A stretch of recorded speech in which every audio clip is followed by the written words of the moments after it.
নমস্কার বন্ধুরা, আজ আপনাদের সামনে চাল কুমড়োর দারুণ একটা রেসিপি নিয়ে চলে এসেছি। চাল কুমড়োতে রয়েছে প্রচুর ভিটামিন, যেটা এই গরমে শরীরের জন্য খুবই উপকারী। তবে অনেকেই আছে যারা চাল কুমড়ো খেতে একদমই পছন্দ করে না, বিশেষ করে বাচ্চারা তো চাল কুমড়ো খেতে একদমই ভালোবাসে না। তবে এই রকম ভাবে চাল কুমড়ো রান্না করলে আশা করছি ছোট থেকে বড় সবাই আঙুল চেটে পুটে ভাত খাবে। তাহলে চলুন এবার রেসিপিটা শুরু করা যাক। তবে বন্ধুরা, আপনাদের কাছে একটা রিকোয়েস্ট, আপনারা কিন্তু ভিডিওটা স্কিপ করে দেখবেন না। স্কিপ করলে বুঝতে পারবেন না আমি রেসিপিটা কোন পদ্ধতিতে কি কি মশলার ব্যবহার করে তৈরি করলাম। সবার প্রথমে একটু কচি দেখে মিডিয়াম সাইজের একটা চাল কুমড়ো নিয়েছি। চাল কুমড়োটাকে প্রথমেই একবার পরিষ্কার করে ধুয়ে নিয়েছি। এরপর দুই প্রান্ত অল্প করে কেটে বাদ দিয়ে নিয়ে 4 ফালি করে কেটে নিয়েছি, মানে 4 টুকরো করে কেটে নিয়েছি, যাতে এটার খোসা ছাড়াতে কাটতে অনেকটা সুবিধে হয়। এরপর দেখুন এক এক টুকরো করে খোসা ঠিক এইরকম ভাবে একটা ছুরির সাহায্যে ছাড়িয়ে নিচ্ছি। আপনারা চাইলে পিলার দিয়ে বা বটি দিয়েও ছাড়িয়ে নিতে পারেন।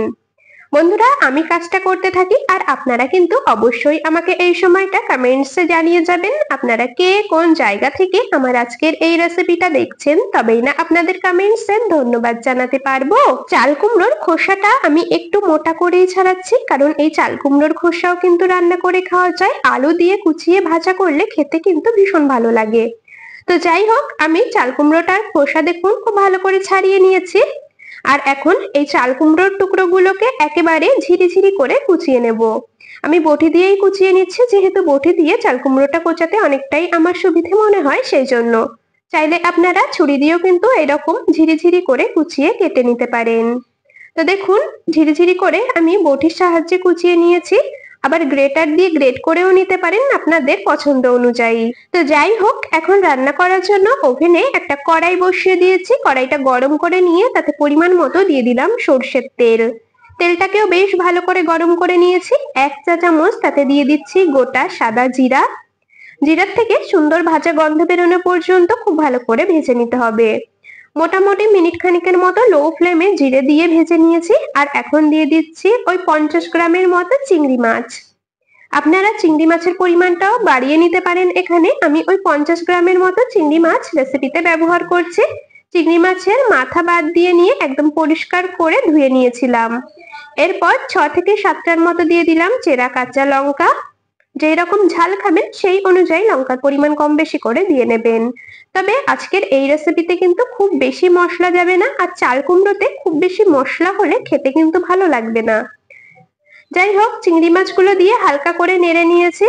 চিংড়ি মাছ দিয়ে খুব বেশি ভাজার দরকার নেই, তাহলে কিন্তু মাছগুলো একদম শিটে হয়ে যাবে, খেতে ভালো লাগবে না। এরপর এর মধ্যে কুচিয়ে রাখা চাল কুমড়োগুলোকে দিয়েছি। খুব ভালো করে একটু নেড়ে চেড়ে সমস্ত কিছুর সাথে মিশিয়ে নিতে হবে। বন্ধুরা, আজকের এই চাল কুমড়োর রেসিপিটা কিন্তু আমি একদম সিম্পল ভাবে তৈরি করছি। হয়তো অনেকেই বাড়িতে ঠিক এইভাবে চাল কুমড়ো বানায়, তবে যারা কখনো এইরকম ভাবে একদম হালকা মশলায় চাল কুমড়ো রান্না করেননি, তারা একবার এইভাবে বানিয়ে দেখতে পারেন। আশা করছি খেতে ভীষণ ভালো লাগবে আপনাদের। তো যাই হোক, একটু নেড়েচেড়ে মিশিয়ে নিয়ে তার মধ্যে দিয়ে দিলাম পরিমাণ মতো লবণ আর হলুদ গুঁড়ো। নুন হলুদ দিয়ে আবারও খুব ভালো করে মিশিয়ে নিচ্ছি। আর চাল কুমড়ো থেকে কিন্তু বেশ খানিকটা জল ছাড়তে শুরু করবে। তো এইরকম ভাবেই রান্না করে নিতে হবে বেশ কিছুটা সময় ধরে।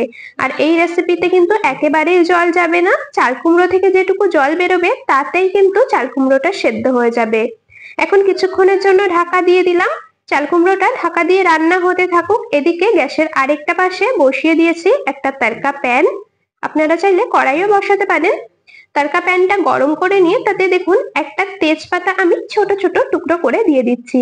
একটা স্পেশাল মশলা বানিয়ে নেব এই রেসিপির জন্য, যেহেতু কোনো বাটা মশলা বা কিছু অন্য কোনো মশলাই কিন্তু সেভাবে দেওয়া হয়নি। এই মশলাটা দিলেই রেসিপির স্বাদ একদমই বদলে যাবে।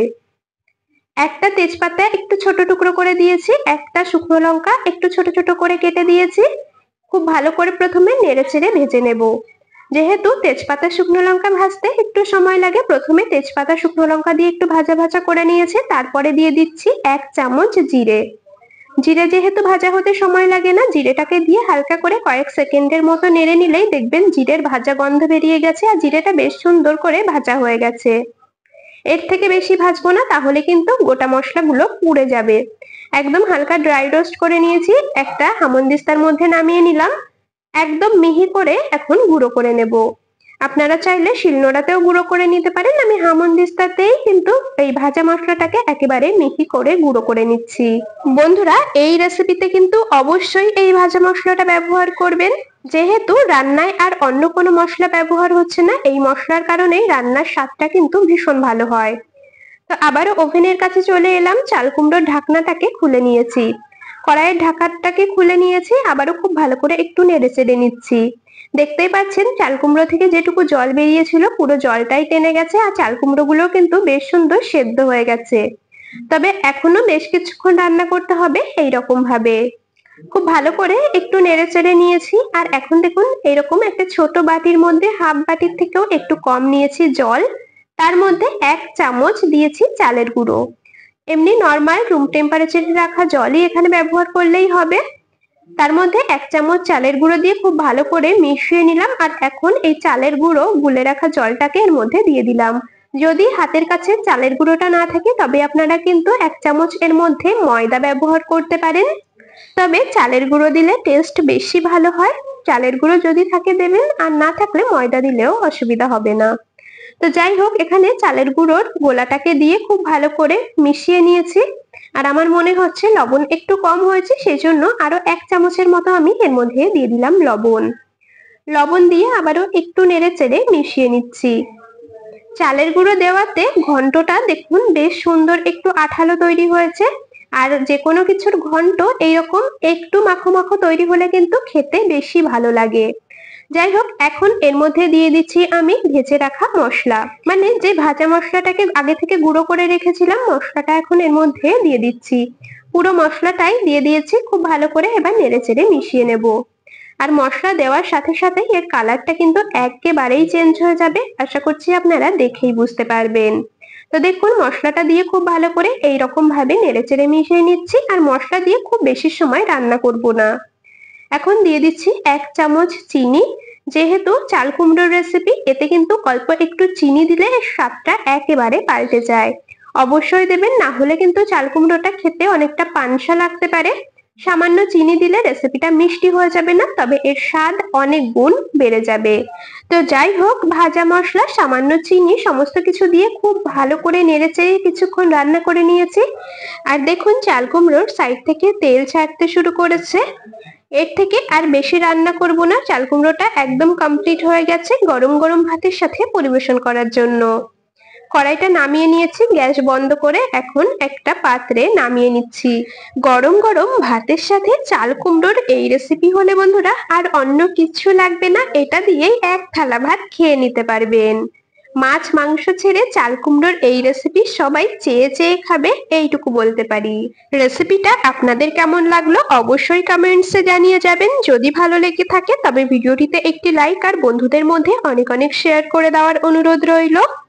আর ইউটিউব চ্যানেল থেকে দেখে থাকলে চ্যানেলটি সাবস্ক্রাইব করে রাখবেন, ফেসবুক পেজ থেকে দেখে থাকলে পেজটিকে ফলো করে রাখবেন, এইরকম আরো দারুণ দারুণ রেসিপির আপডেট সবার আগে পাওয়ার জন্য।